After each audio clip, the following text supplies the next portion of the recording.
Right, now we're into midsummer and I'm really happy to say that things are slowly getting back to normal. So we're really looking forward now to getting back to doing what we love most, which is, supplying and installing fireplaces, stoves, wood burners, gas fires, bioethanol fires. And this is what we're going to start to be doing and really start to promote them again. The vast majority of installations we do, they go really according to plan.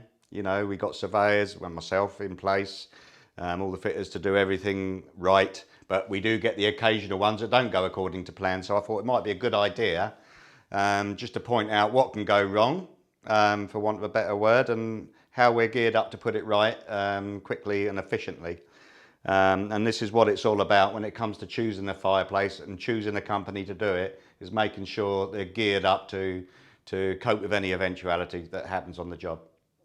So this is what I'm going to do today. I'm going to talk about this particular fireplace because a little story that goes with it. A customer came in, just purchased a lovely new home, which was actually built in the 1980s. The house needed a lot of work doing, and he had some, he's going to be doing a lot of work throughout the house, changing the floors, redecorating, changing some walls, and a big part of this was fitting a new fireplace to make his home the home that he wanted.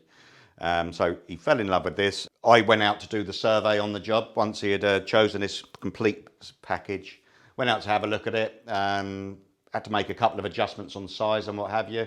Had a good look at the job and everything looked perfectly fine. So we managed to get out there on time within 6 weeks of the order, started work on the job, and we started to remove brickwork and we found issues with the original build. We started to pull down the chimney breast and we found inside that there was an unsupported smaller chimney breast. Bricks were falling out, cracks had appeared. So not only did we have to deal with this initial problem, we had to adapt the whole thing to suit this fireplace. I'll show you a couple of pictures, and this is what we started to uncover. Like I say, it was a smaller opening inside a much bigger chimney breast. So when we started moving brickwork, we saw this smaller construction on the inside. And that was clad with brickwork around it. So actually that's kind of false in a way, which didn't show up on the survey. Then the next picture I'm going to show you, you can see where we had to make sure the ceiling was supported before we started working on this, because it was a supporting structure, or could have been. So we just made sure that nothing was going to move. So we done that with props, and then we started to remove the inner chimney breast. Then, once we started to remove that, we had to restructure it, putting in supporting lintels as we went up. Okay, so now you can see that in this next picture that we've taken out all that inner chamber. We started rebuilding with the lintels, but we've also created a channel in brickwork for the new liner to go through. This is obviously because it's a wood burner, so the chimney needs lining. So that went from the top of their chimney all the way down, fixes to what we call a closure plate, which is up under the fireplace, and that's where all the stove will connect to. So that all had to be put in place before we started rebuilding the facing brickwork. So we rebuilt the whole chimney breast. So then, if you look at the next pictures, you can see the preparation work is kind of almost done. So we can now start to bond the chimney breast out. That's what we do before we plaster.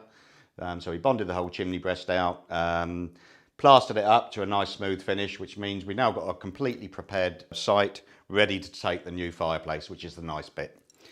So we then fitted the hearth, the fire surround, and the stove. You can see this the finished job in the next picture, and that's basically what we've ended up with. So now, with all the chimney breast completely smoothly plastered, all the opening prepared, we can now install the beautiful Chesterfield fireplace, hand carved in natural Aegean limestone, 30mm natural slate hearth. That all went in beautifully, went in true.